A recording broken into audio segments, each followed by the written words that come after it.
here, I found Alicia on LinkedIn, and I said, okay, I have to work with her because I think that this makes so much sense.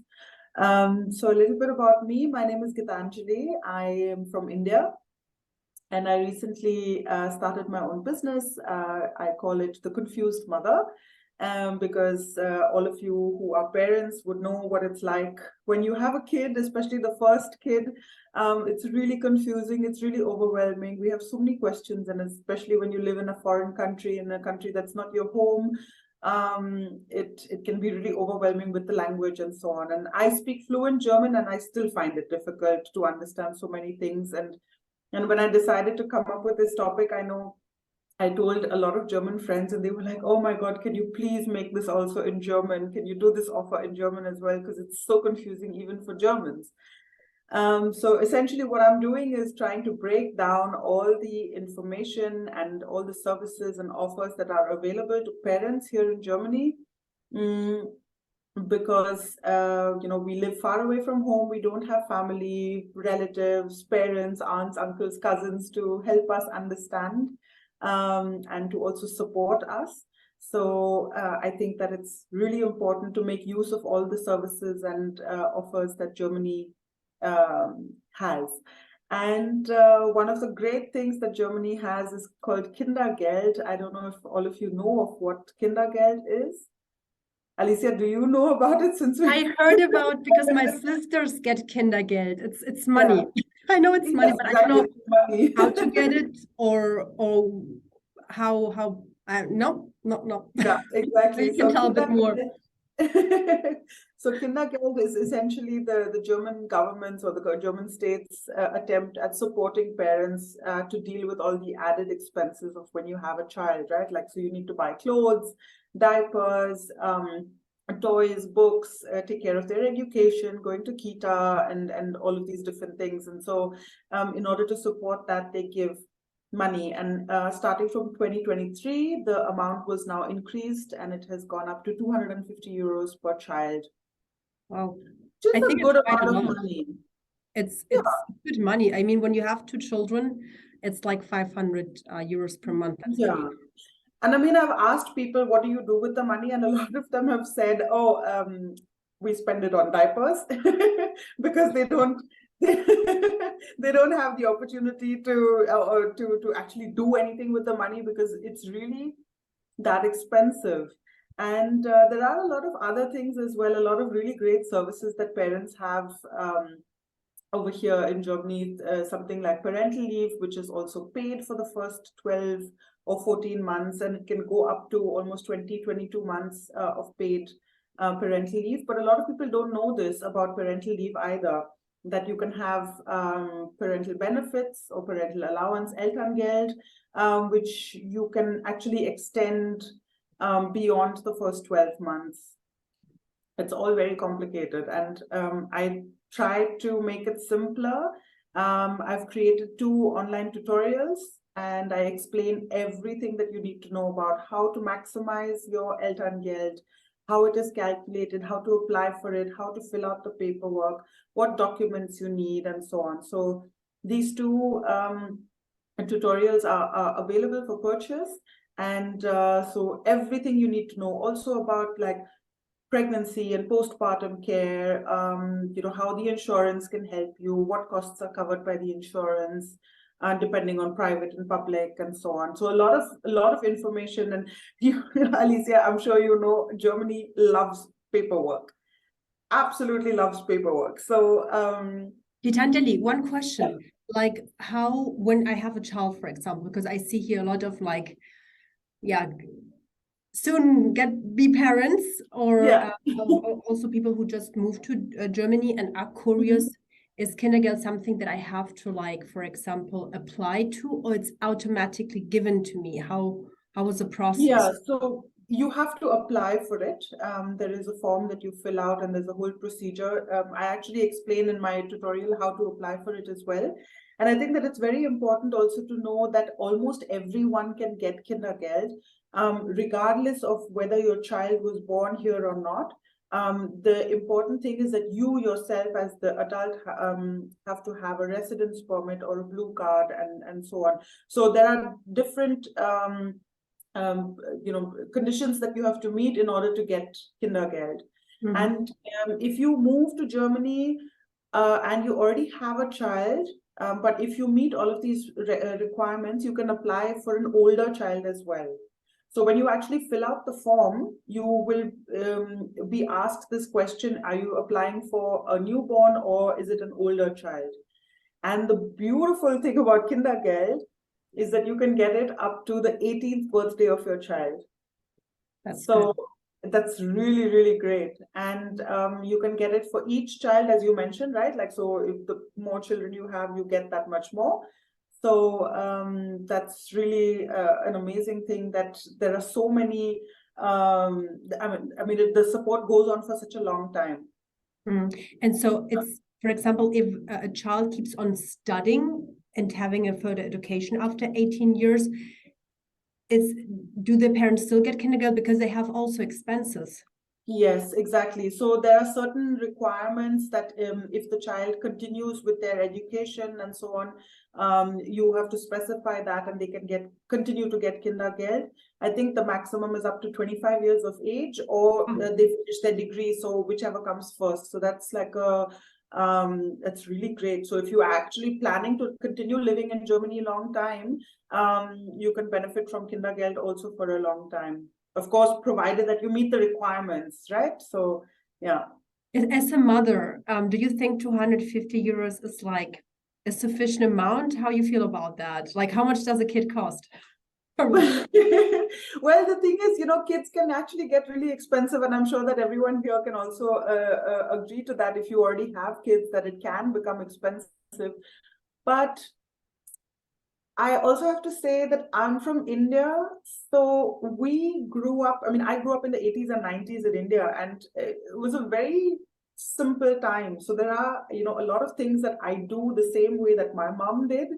So we don't buy like expensive, new, fancy clothes and toys and so on. I learned very quickly that there's a great secondhand market available here for like online spaces and all, for clothes and toys and books and so on. So I do all of that, but I know that kids definitely get more expensive as they grow older, because then you have to enroll them in classes, and they want to go for dance and tennis and I don't know, whatever is the sports that they want to do.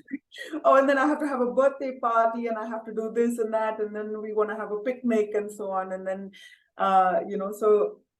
And that's what, like, the expenses keep piling up, and I think that as they grow older, they get more expensive. So it's definitely great to have this, which is where you come in, Alicia. So I mean, Yes. you have Kindergeld, and it's such an amazing thing, and people can use their parental leave and take care of their child, and then you have Kita, which is free, so they can send their kids to Kita.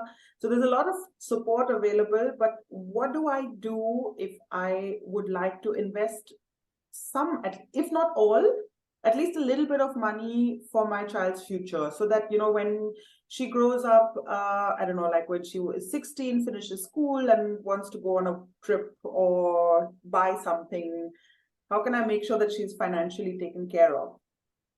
Well, I will see any extra income, sei es Kindergeld or like any state support as extra cash. So we will treat it like someone has, for example, like a raise on the job.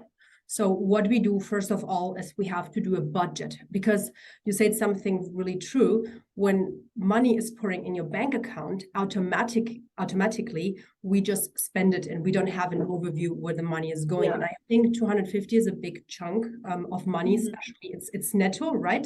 Yeah. You don't pay. So there's like kind of works as a tax rebate. So you don't pay taxes on that amount. So it's a net amount that you have to your free disposal. And first of all, it's very important to do a budget to see how much realistically I can invest and which timelines. So for example, you have the 250 euros and you do a budget sheet and you see, yes, diapers are expensive, or maybe my husband want to stay at home, so we have higher expensive or a lower income, so we need that extra cash. What is, hell yeah.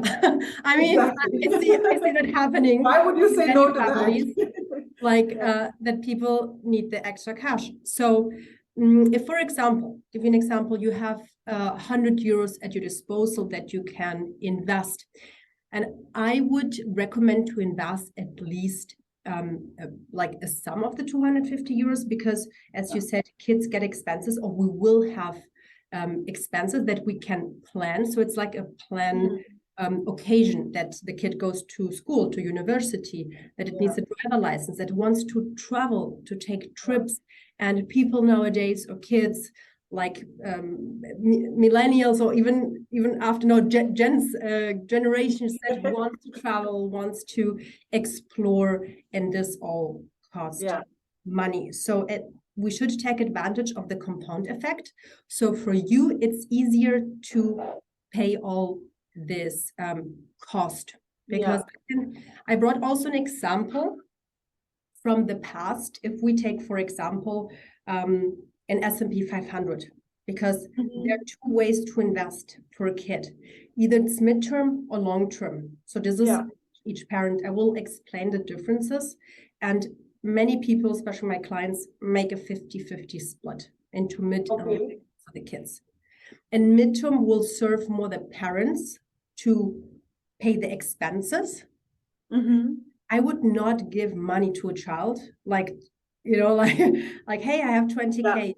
So it's, if you invest in the midterm in a broker account, in an S&P 500, for example, it's more to help yourself to pay the expenses of your future teenager. Yeah, true. Then there's a long-term planning where you help your child to buy a house, to get maybe a flexible or a private pension. So it's more a document that you will give to your child with money, with Guthaben, with right. So there will already be a lot of money in there that they can continue with. It's a state document. Right? It's like a you can call it like it's like an ETF with an insurance coverage. So this is very old school German, and I have friends from my German school that say, "Oh, we have a good that I have this from grandmother, my backup plan." So people keep it for long. This is the culture in Germany, to keep it, and they can go to banks and show it, and they can get better loans. They are financially already.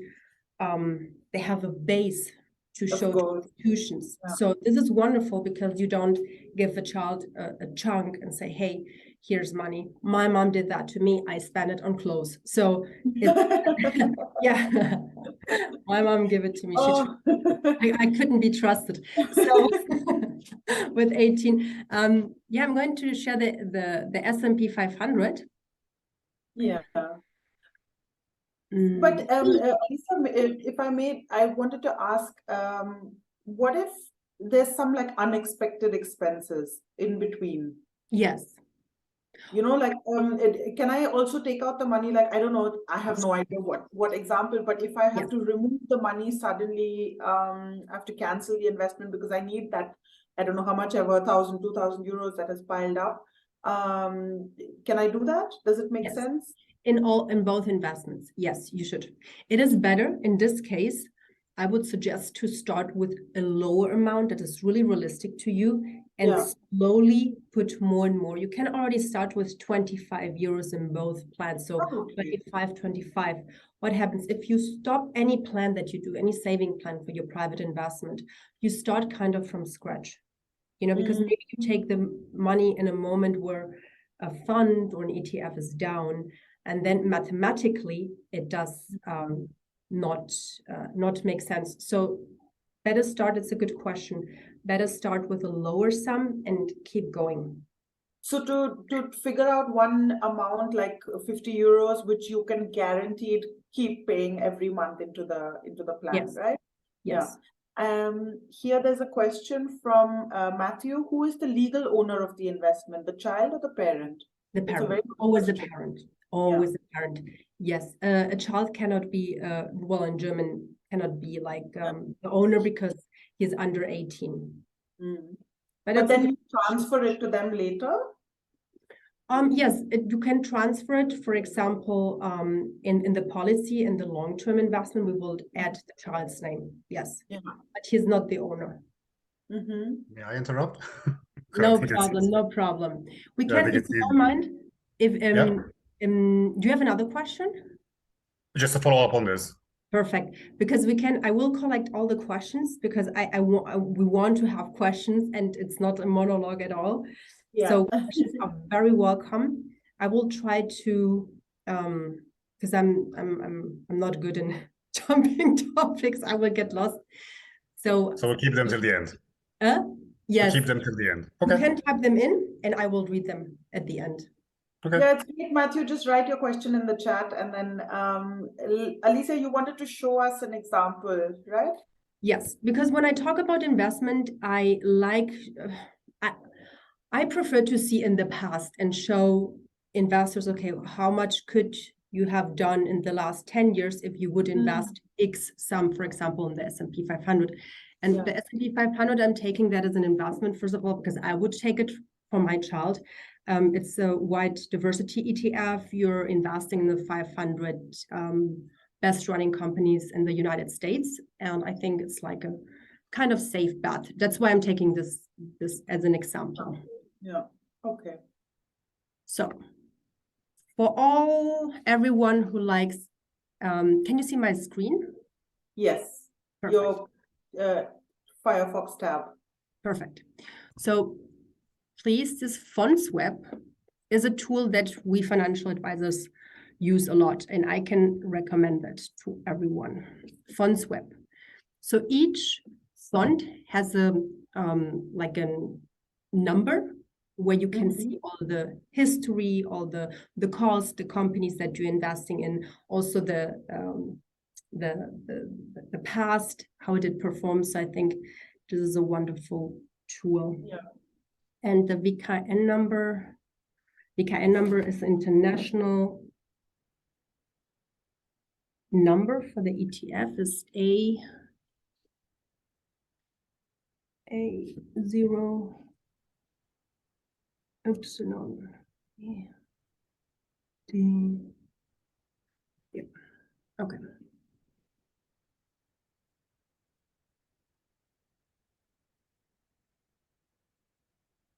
I think this fund started 2010. So with this, we can see if we would start in 2010, I would say with 50 euros, how much money would I have 13 years later? Let's do that. Also, in both plans, one-time payments are welcome. This is so whenever you have a bonus or raise, feel free to do one-time payments. This is actually very healthy. In Germany, a lot of people get like bonuses at Christmas or in the new year, end of year bonus, things like that. So that's actually a great suggestion. Exactly. So I will take, I think, 1,000 euros as one-time payments during the year's statistic. So let's say, so the fund was opened 18th of May 2010. Now we have, well, let's say 20 of June 2023. Aufgabeaufschlag, this is too much. Let's say 1%. What is Ausgabeaufschlag? What does that mean? This is cost for, let's say, for opening the broker account. This is like cost, they are not tied to the ETF. So there's something that I cannot guess, but for example, if you open it with a broker account, they're pretty affordable. So I would say like, yeah, 1%. Depotgebühren, I don't know, like 14-month. Dynamisierung is, for example, if you want to put each year X% more. Like this goes against inflation, but this is, I will do it without. Okay. So let's see.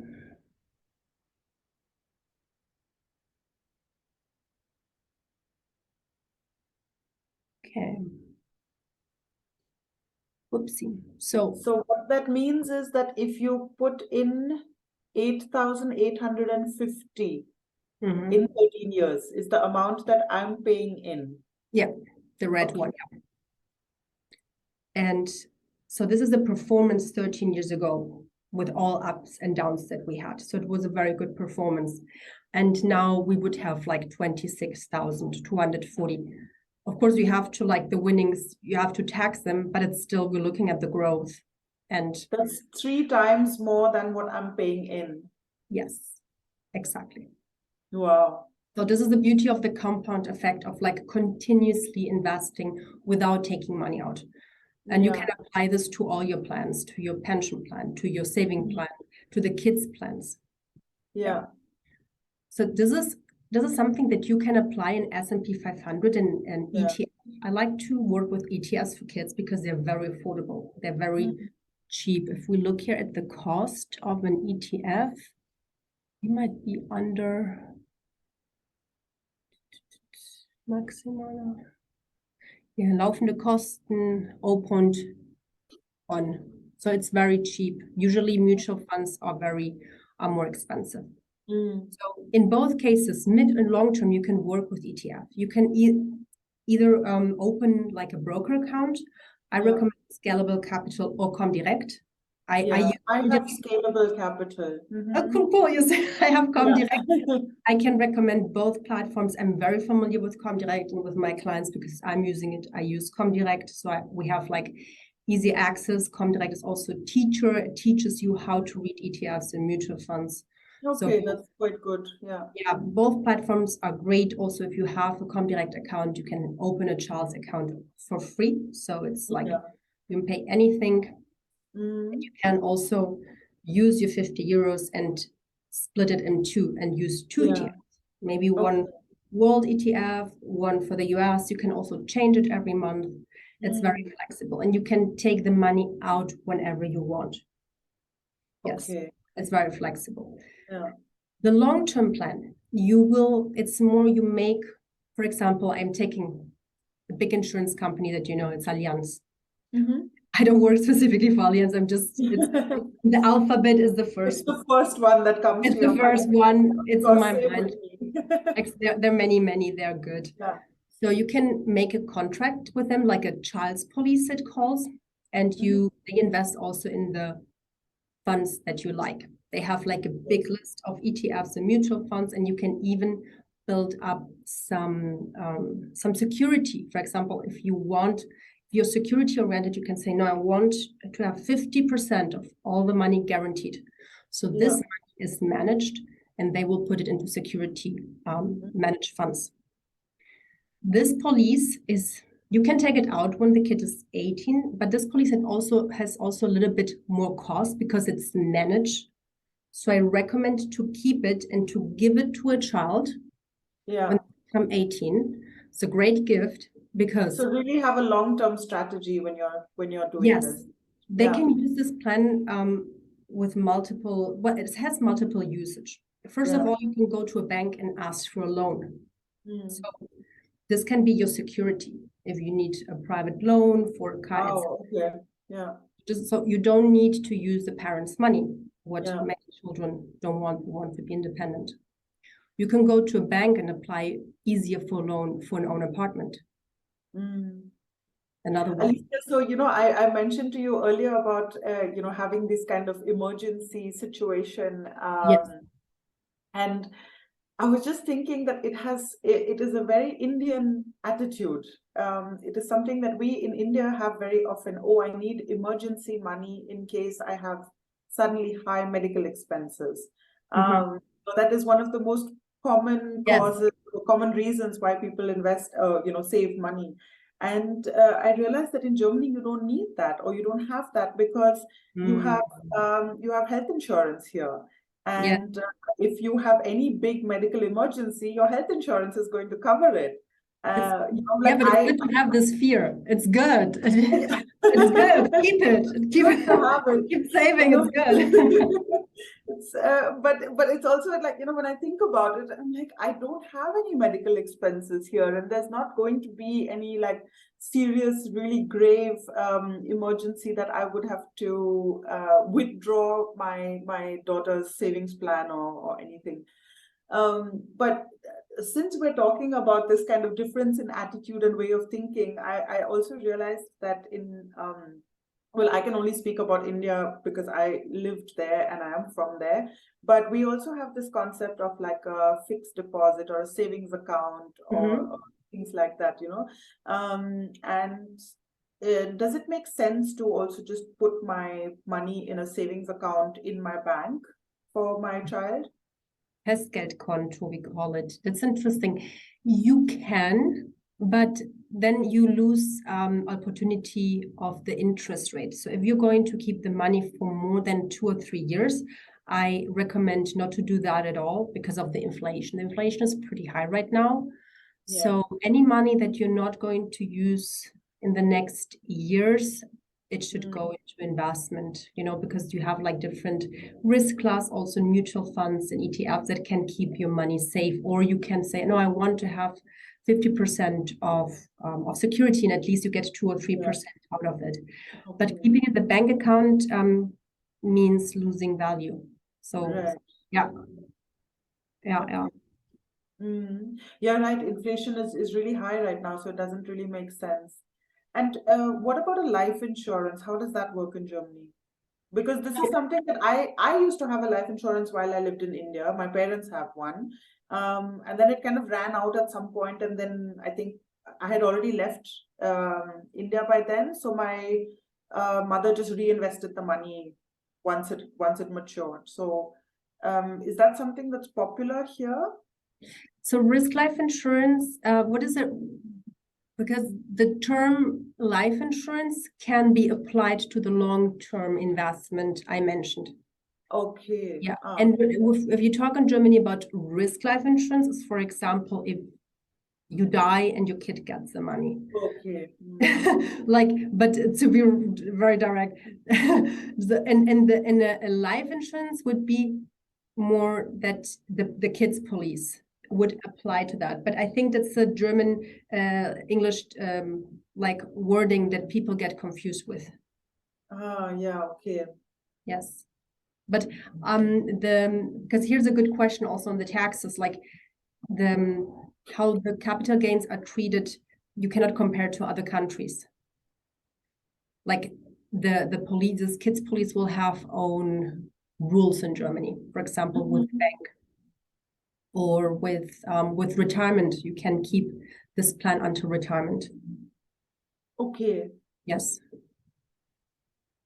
But I think it's similar to that. Yeah. I think. So life insurance should a parent should take in case something happens to them. They die, so the children have security. Yeah. But this is also a thing that I learned recently, probably a topic for another second webinar, but you know, what happens when you die? If you die, it's all very clearly written in the law what happens to your money, right? Like, so it's all like automatically it goes to the spouse and children, it gets divided and so on. Like, it's all very clearly written. So I will recommend who has assets. If you have money, do write who should get what. Yes. Yeah. Always. If you don't have money, no. But if you have, always do it, because I know when my grandfather died, there's like I don't have a will. Yeah. Everyone killing each other. So do a will. A will is very important, that you say who should get which parts. There's also like tax laws that will apply, because between spouses there is like, I think I have 500,000 tax free. So this is another thing. Yeah, but it's a good topic. Yeah, we can do it tomorrow for our next webinar. Yes, do a will. But for now, we're talking about kids and investment for kids. So maybe let's read the questions. Exactly. Can you end your screen sharing, and then we can? Yes, I will.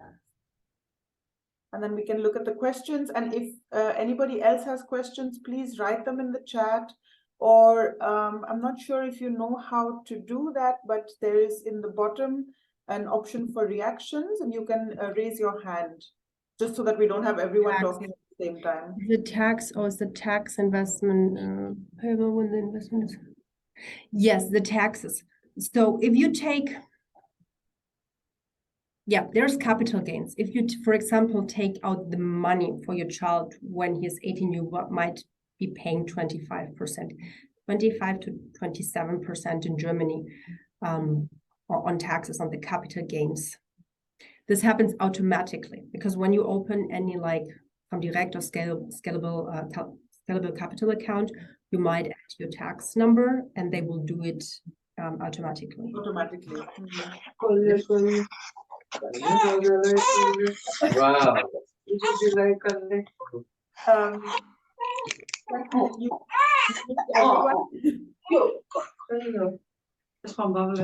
So can you then from Matthew, can you withdraw money without closing your fund? Definitely. Alicia, can you mute everyone? No, can Monita? Oh, sorry. Yeah, thank you. Yeah. Monita. Oh. So yes, you can take money. Both plans are flexible. That's very important. Children's plans will always be flexible. In the emergency case, you can take money out always. Yes. Any inputs on what is the capital gains? Yes, 25% on the Comdirect and midterm accounts. On the long-term accounts, it depends how long your child keeps the money. If the child keeps the money until retirement, he has to pay only 50%. So it can be also a great gift to continue that plan. I know parents who will gift it to the children, and the children can make their contributions with 50 euros on top. And then we looked up.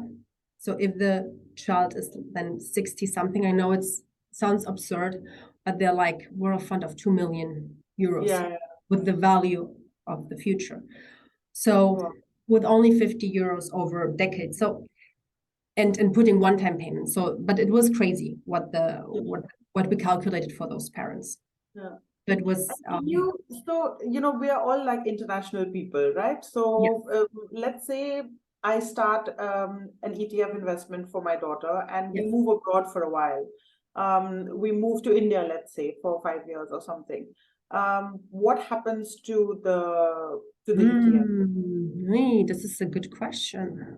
So like all investments, these are private investments. There's no state benefits involved, so you can continue both of them. But then what I would do with my clients is I release them from the German tax. This is something we do with a couple of documents, and then they have to tax in their country. Okay.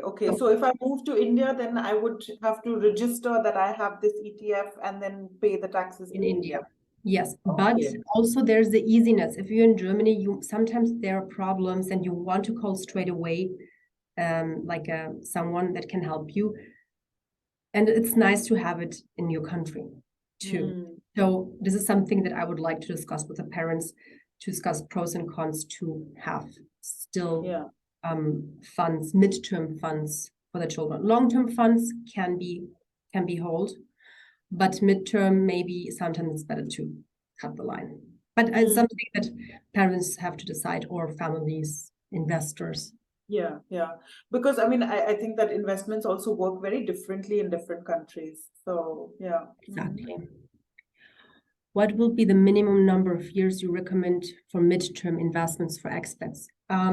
That's a good question. So everything, if you're looking something for 2 years, it can go also backwards, because if you would start investing 1 year ago, you take the Ukraine war, you take then the energy crisis, and you take everything. So imagine you want to like move or take the money out in 2 or 3 years, and you would, but you will have losses, and then on top tax and so on. So I would say use money that you don't need, so you can let it rest until it grows again. So I recommend at least 5 years.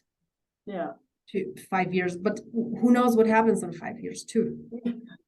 I feel like 2 years is really a very short time. Even 5 years is a short time, but at least it's a little better than 2 years. Yeah.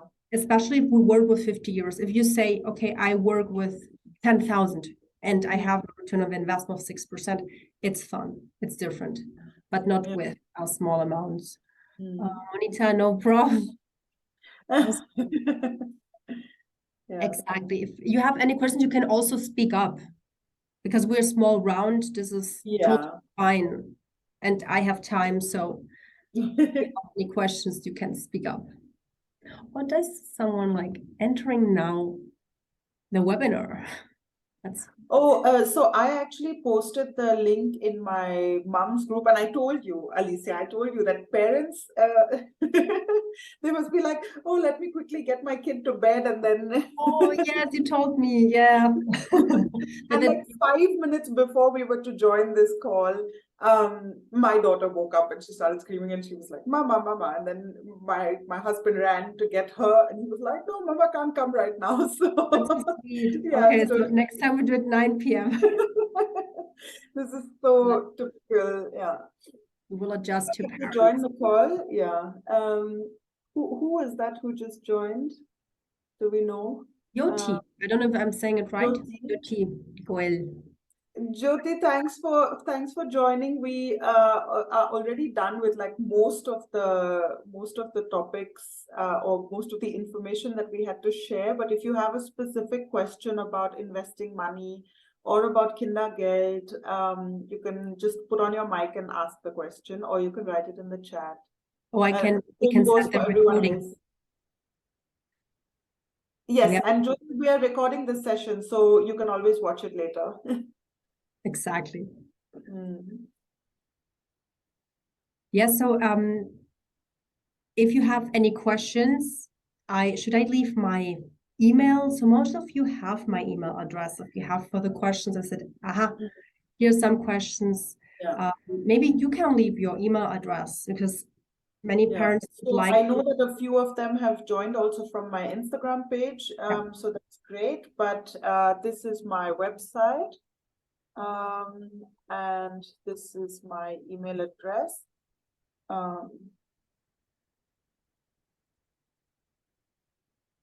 Yeah, so if you missed it, I just wanted to say once again, Alicia is the finance expert and she's the insurance broker. And she can help you find the best investment plans for your kids. Thank you, Alicia. That was extremely informative. I could ask all the questions that I had. And I feel like a lot of the questions here were also very technical. So there are some people who have a lot of information and experience with investments. And if you are a parent who is expecting a child or planning to have a child very soon and you're based in Germany, then first of all, congratulations. And do consider checking out my tutorials, which I have prepared. So you might be wondering if there's, if you don't live in Berlin, then how it is. But you can most of the information is generally applicable around Germany. So everything you need to know about your pregnancy checkups, childcare, applying for Elterngeld, Kindergeld, Elternzeit, registering the birth of your child, and so on. So all of these things are included in my tutorials as well. Thank you so much. I've left my website in the comments, so you can reach out if you have any questions. Thank you. Thank you so much. We have to do that again. I noticed like the family topic is a big thing, and especially with all the benefits of Germany. We should tutor more and guide more towards that. Yes, definitely. I think we should organize it again. Thank you so much, everyone, for joining. I look forward to hearing from you. And also another event soon, Alicia. Have a nice evening. Bye.